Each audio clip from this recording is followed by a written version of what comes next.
Coming up on Juice and Java, SU has seen a string of racist actions on campus this past week. Juice and Java will break down the events and make sure you know all the details. And later in studio, we're joined by SU's only black general interest magazine, Renegade, to discuss the hashtag #NotAgainSU movement. All that and more starts right now.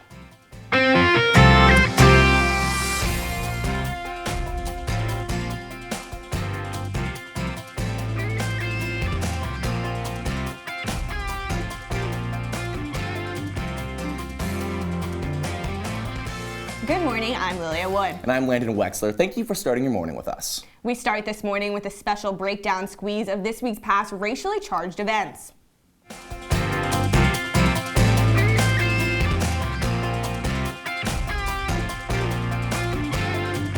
We begin this special squeeze breakdown with the first racially motivated act in the string of hateful events that happened on the SU campus this past week. Overnight on November 6th into the 7th, acts of vandalism occurred on the 4th and 6th floor of Day Hall. Racial slurs targeting African American and Asian students were written on the bathroom walls. The Department of Public Safety has notified on Thursday the 7th, and the campus leaders met with students from the floors 4 and 6 3 days later on Sunday. At the meeting, students say administrators told them not to record or tell anyone else what happened. On Monday evening, after students posted about the graffiti and subsequent meeting on social media, Vice President of Student Experience Robert Hradsky informed the entire student body of the vandalism through an email. Students living in Day Hall outside the affected floors felt the university did not communicate properly. I wish they had emailed us, the people that live in Day and Flint, because it's the Mount, and I think that we should have been informed at first, and then they could have addressed the rest of the community. The student body found out about vandalism 5 days after it was first reported at 7 p.m. on Monday. JUMP, a student organization that works to help decrease the Syracuse high school dropout rate, hosted the first forum that allowed students to voice their concerns. The response to the event wasn't limited to campus. Governor Cuomo released a statement Monday night announcing the State Hate Crimes Task Force would lend its support to DPS investigation of the racist vandalism. On Tuesday morning, Chancellor Response sent an email providing an update on SU's investigation into the event, despite expressing, quote, serious concern over the racist graffiti. Response was condemned for not acknowledging the events earlier. Later that morning, Governor Cuomo took the time to address the Day Hall vandalism before a planned appearance at the Syracuse airport. It's every incident, and it's not Syracuse University. I'm not personalizing Syracuse University. We have it all over the state. It's all over the country. But the point is, wherever it is, whenever it is, we take it seriously. We want an answer. We want everybody working as hard as they can, and we want it condemned, period. Then at 8:30 p.m. that night, the Residence Hall Association hosted a forum where administration spoke with students. Attendees said there needs to be changes to SU's core for any change to happen on campus. Like, a lot of stuff needs to be revised in the whole structure of the school, from the infrastructure to the curriculum to the staff who run the school. On Wednesday morning, students took to the Barnes Center to protest the racial graffiti in Day Hall. The movement, known as #NotAgainSU, started not only to show that students are disappointed in how the Syracuse administration handled the vandalism, but also to make a greater issue of how minority students feel marginalized on campus. This happened, racial slurs are being written on walls, and people are, pistol whipping people at parties and yelling racial slurs at them. It really makes us feel like we don't belong. Later that day, Chancellor Kent Syverud went to the Barnes Center to protest to speak to students and acknowledge the original 6 demands they had appealed. So I will read them, and I take it the whole team will respond to them as promptly as possible. At about 5:30 on the same day, racial slurs written in the bathroom of the physics building only steps away from the Barnes Center were reported to DPS. Students were only alerted to this about 3 on early Thursday morning. Around the same time on Wednesday, Otto's Army, the SU student section, urged students not to attend that night's basketball game in solidarity with the Not Again SU movement.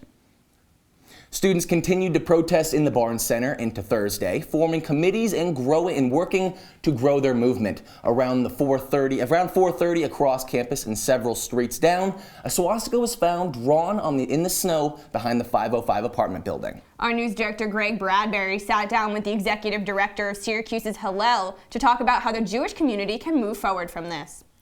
It's very important to me that this become part of it doesn't need to be a competition between people who have had hate crimes against them. And so I'm hopeful to work with our partners in the Black community and the Asian community and on campus to figure out how we can kind of do this together.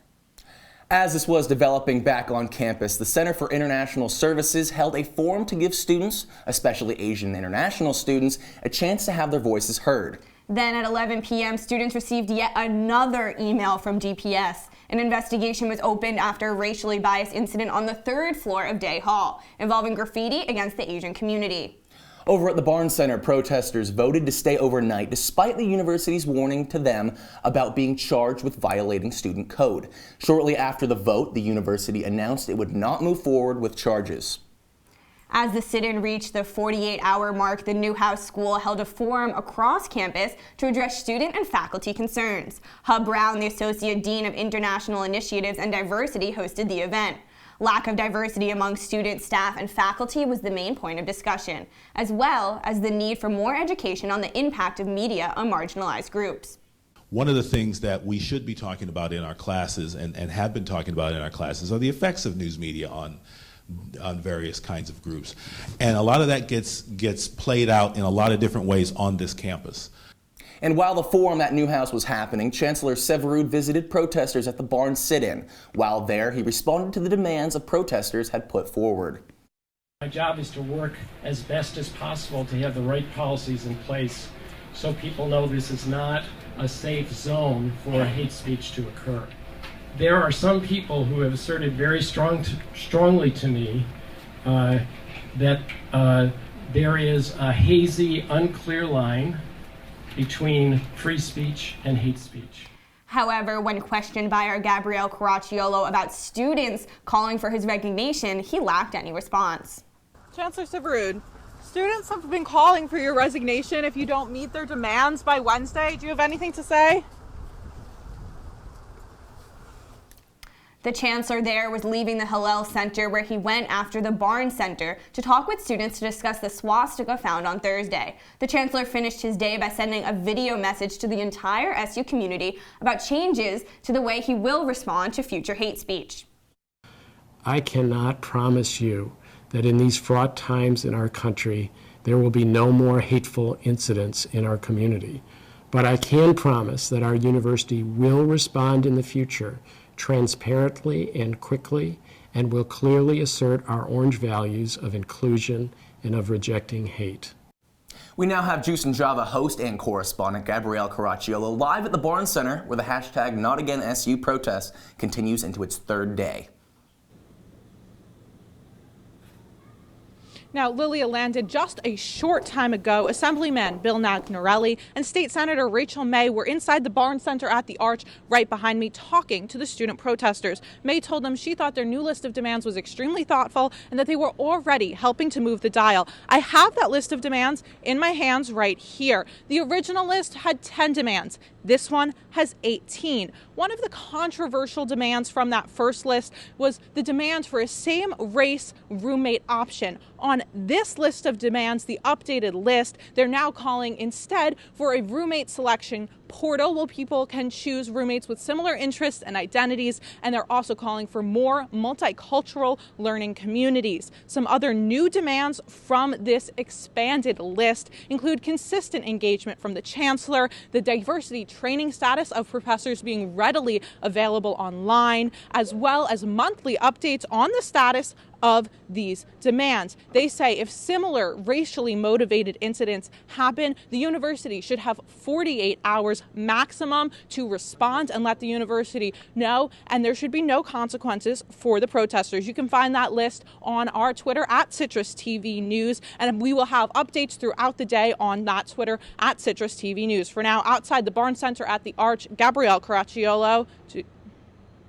So much for keeping us updated, Gabrielle. Citrus TV will be continuing to have its hashtag #NotAgainSU coverage throughout the day. Right now, we have Renegade Magazine co-editor-in-chief Jalen Nash and social media chair Anya Philogene here to talk to us about the growing movement. Thank you so much for being with us, both of you guys. So what do you feel that Renegade's role in this movement is?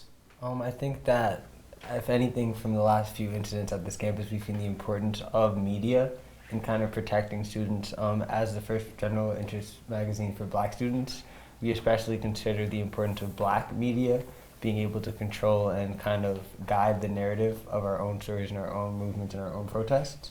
So. And then what do you guys personally want to see come out of this hashtag #NotAgainSU protest? I think our main thing is just finally seeing change within the administration, within how they handle all of these situations. That's really our main thing. We just want action now. Have you guys been at this protest since the beginning? Yes. Every hour, every minute. Yep. Someone from Renegade is there. Yep. Good. And yesterday was a very jam-packed day, so you guys were definitely had coverage on that. So what? Tell us about the fall issue of 2019, the 2019 issue. What do we expect to see? So ironically, our fall issue, the theme is the feel-good issue. Yep. We felt that kind of based on last semester, kind of influenced by some of the incidents, we felt that the campus environment was very toxic and negative sometimes. And we thought it was very important that for our issue we represented partying and feeling good and expressing yourself and being able to really be yourself. It's ironic that this is happening kind of right before we plan to launch, but I think it ultimately will be a blessing in disguise. Now, at the movement, you guys, a lot of the protesters are having that good time, feeling good. So I think the message is kind of being embraced already. You know. Do you guys changing any of it because of what's happening in? I think it's more so going to be like kind of a guide where it's like throughout all of this, despite all these things that are going on, it's supposed to kind of be a way to remember, hey, there's some good in life. There's a reason to be happy. There's a reason to smile. So although we're informing still, it will still feel that. And even within this movement, we've seen so much solidarity that we've been so proud of. So many different groups, so many different communities kind of coming together to sit in the same place and represent the same thing.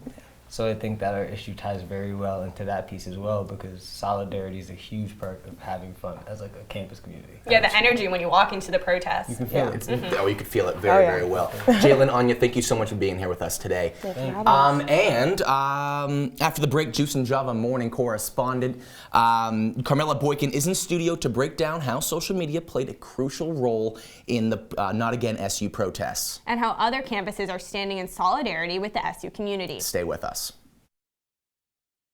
Patriotism. It inspires passionate debate. It's worn like a badge of honor with good reason, because it means love and devotion for one's country. But what really makes up this country of ours? It's the people. To love America is to love all Americans. This year, patriotism shouldn't just be about pride of country.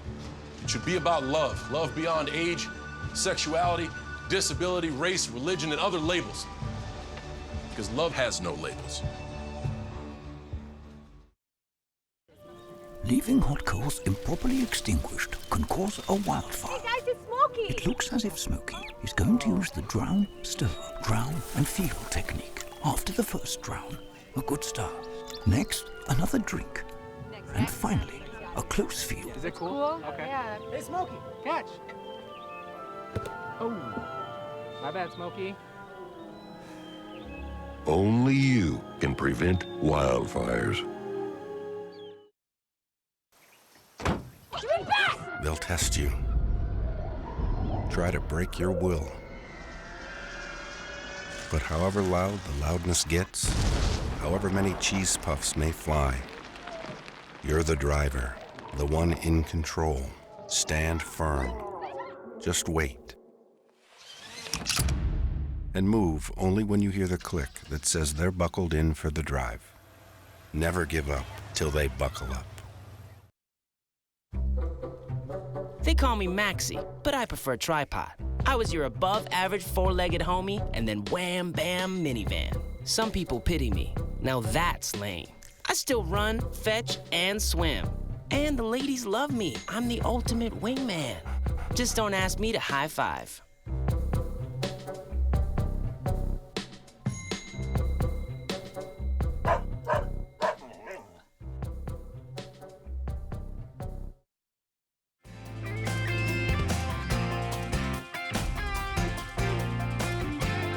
And just like the Black Lives Matter and Me Too movements, hashtag #NotAgainSU has gained a lot of traction through social media. Senior correspondent Carmela Boykin is in studio to explain just how social media has helped. Thanks, guys. An important aspect to the protests on campus has been social media. Hashtag #NotAgainSU organizers have created both Twitter and Instagram pages to spread the movement's message. But social media played an important role before the protests began as well. The Black general interest magazine Renegade, who was just in studio, posted to Instagram on Monday a photo of the racist graffiti. They also posted a note about how SU's DPS told students not to talk about the incident. Since then, numerous organizations, including the protests organizers, have been live streaming important events for students across campus to watch. These include Chancellor Kent Severud speaking with protesters, forums for students to voice their concerns, and even a step dancing performance at the protest. On social media, organizations at both SU and other universities have also voiced their support. The Black Students Union at the University of Rochester issued a press release in solidarity for protesters and encouraging SU's administration to respond to #NotAgainSU's demands.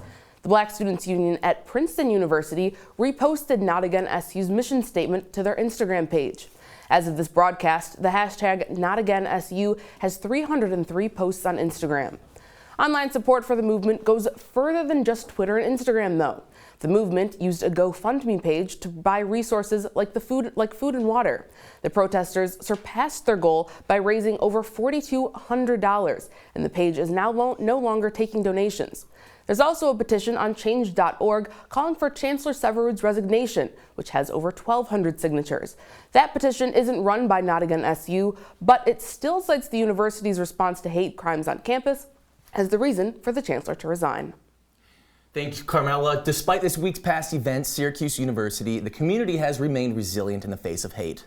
Oi Capella, SU's Jewish a cappella group, performed at the Barnes Center Thursday night after their fall invitational, despite this only being hours after the swastika was found off campus. Here's what their message of hope sounded like. Negativity surrounds. I know someday it'll all turn out. So all my life I've been waiting for, I've been praying for the people to say that we don't want to fight no more.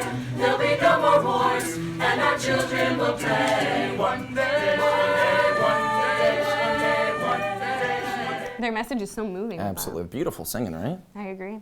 And after the break, we're going to show you how some other inspiring events happening around campus. We'll have Juice and Java morning reporter Luis Rath to be in studio telling us how Syracuse University plans to honor Indigenous Peoples Month. Juice and Java will be right back.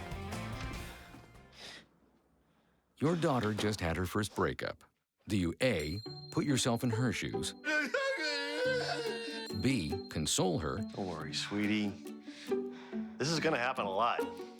Or C, find her a new boyfriend? Nice, single boys. That was weird. As a parent, there are no perfect answers. But you don't have to be perfect to be a perfect parent. Thousands of teens in foster care will love you just the same. All right, Monroe. You ready?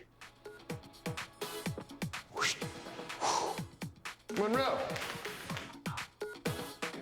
Here we go. The butterfly.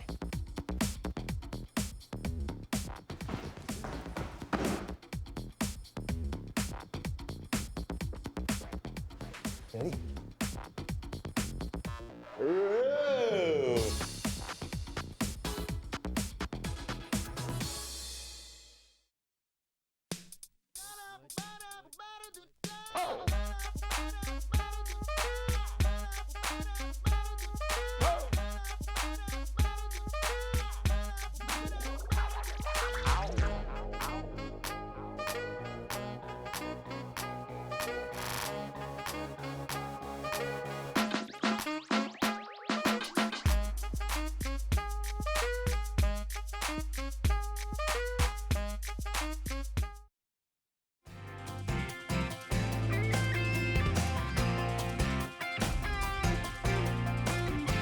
Welcome back to Juice and Java. The holiday season is just around the corner, but it's not quite that season yet. In fact, for those of you who do not know, November is Native Heritage Month. Our Juice and Java correspondent Luis Rath breaks down how Syracuse University will be celebrating throughout the coming weeks. This November, the Office of Multicultural Affairs has organized a series of events to join the National Celebration of Native American Heritage Month. To learn more about the initiative, I sat down with event coordinator and professor Regina Jones to ask her about this year's goals. Well, we think about celebrating Native Heritage Month months ahead of time, and I've been listening to the students talk about our Native faculty, and they are so impressed, and they talk about these professors, their faculty, like they're Native geniuses. Most recently, Multicultural Affairs partnered with the Indigenous students at Syracuse to organize the university's first Indigenous runway fashion show in a decade. The event showcased fashion convergence between traditional Indigenous dress and current trends. After the runway show, I spoke to a student who attended the event to ask what she learned.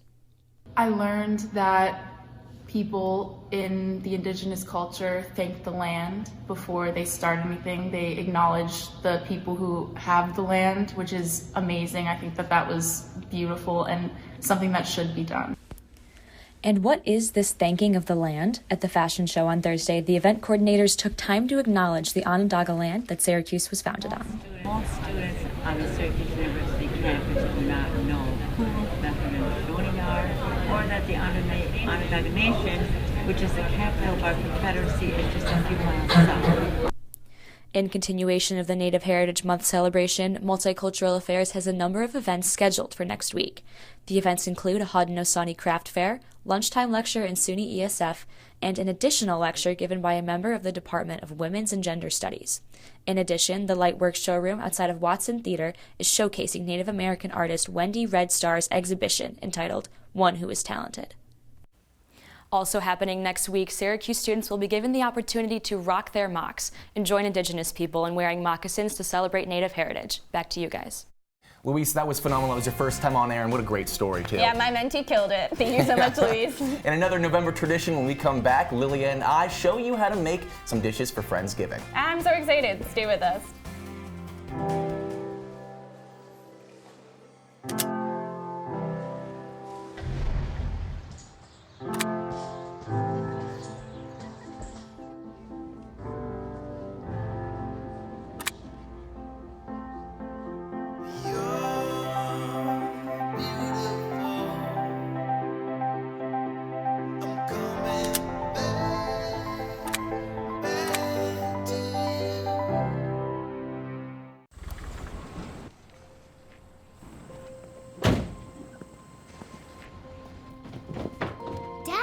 They took over my bedroom. Come on, come on. Okay, Dad. 1, 2, 3.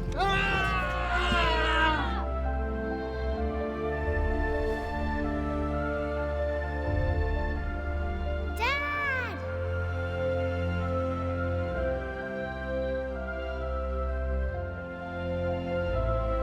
You saved me. Dad? Are you okay? I'm fine, dear.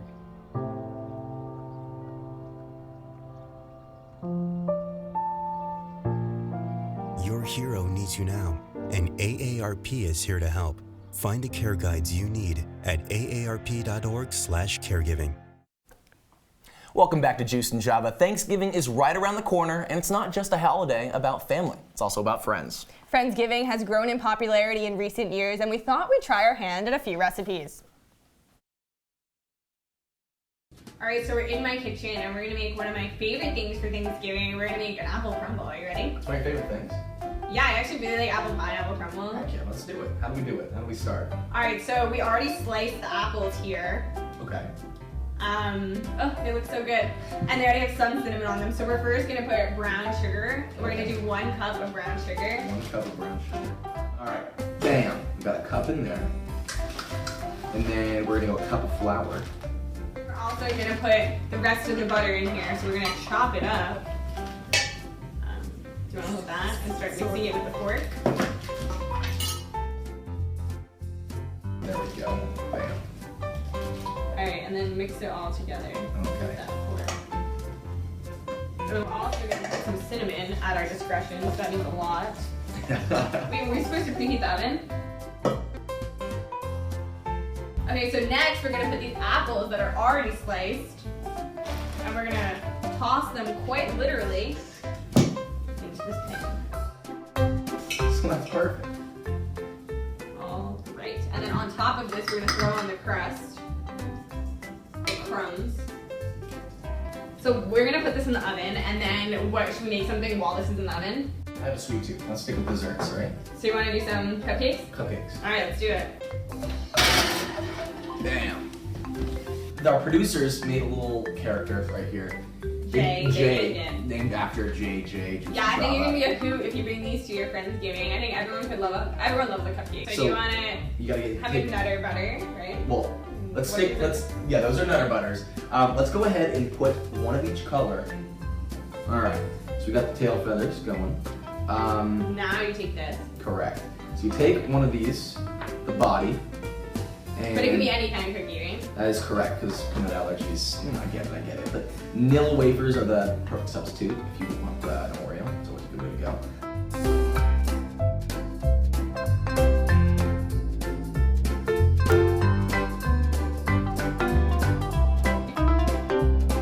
You can bring a whole family of turkeys Oh, to yeah. your Thanksgiving, especially for your vegetarian friends who don't eat actual turkey. Heck yeah. So now we're going to move on to the final, the So oven. now we just gotta wait for our apple crumble. We're gonna finish this before our Friendsgiving. We will. Okay, well, we got a little sidetracked with those cupcakes, and we should probably tell you that we burnt that crumble pretty bad. We did. We absolutely did. And mind you, see that little, the character that looked good? That was mine, but we'll leave it like that. Yes, but at least we taught everyone how to make a great vegetarian turkey, aka the cupcakes for their Friendsgiving. And another note that we should probably say is we also tried to make cranberry sauce. Now that went absurdly bad. Poorly. Now I know why people liked the canned kind. You gotta leave it to a grandma. You gotta leave it to for Friendsgiving, you probably won't have a grandma. But You can rent a grandma. Oh my God, I learned that in my class this week. You can rent a grandma? Yeah. These classes help a lot. But I think we need to call a grandma up. But yeah, we didn't follow a good recipe. We tried our own. We put some oranges in there, which is good. Like you add a little citrus to the cranberry. And we did also try a cranberry kind of like on its own. On its own. It's very tart, and our producers told us, they go, this is really tart. This is why they brought this huge bag of sugar over. But we neglected the sugar. Yes, and I'm kind of sorry for you, the viewer, that the producer didn't put the film of Lil trying one on her own. I put one in my mouth. It's like, okay, it's a little tart. Lil's like, yeah. It was bad. It was bad. It wasn't horrible, but you know, it was fun. It was definitely good stuff. So if you have a Friendsgiving, I know my Friendsgiving with my friends is tomorrow. What would you bring? Oof, I was going to a Friendsgiving, and I could bring one thing. I would bring we missed the pumpkin pie. Pumpkin pie. There are a lot of desserts we mentioned. I'd say remember the meme where someone put like, I'm gonna try to make a turkey in a microwave. Yeah. I think I'll do that. I'll give my best shot of the rubber turkey. Okay, well, I would bring cornbread, I think. My sister and I, every time we go to a restaurant, we are all over the bread basket and all things like that. Yeah. So I would eat that over a turkey any day. Protein low. But yes, I get it. I think the cornbread is also the good makeup for it. All right, well, that's all the time we have for Juice and Java this morning. We will have continuing coverage of the hashtag #NotAgainSU protest at the Barnes Center at the Arch. We have CitrusTV reporters there throughout the sit-in. Protesters are expected to be there until Wednesday, when the deadline for the demands hits 5 p.m. If they are not met by then, they are going to call the both-in Chief Diversity and Inclusion Officer Keith Alford and Chancellor Kent Syverud's resignation. Check us out online at CitrusTV.com and follow CitrusTV on Facebook, Twitter, and Instagram for all of our coverage. I'm Lilia Wood. And I'm Landon Wexler. Have a great day, Syracuse.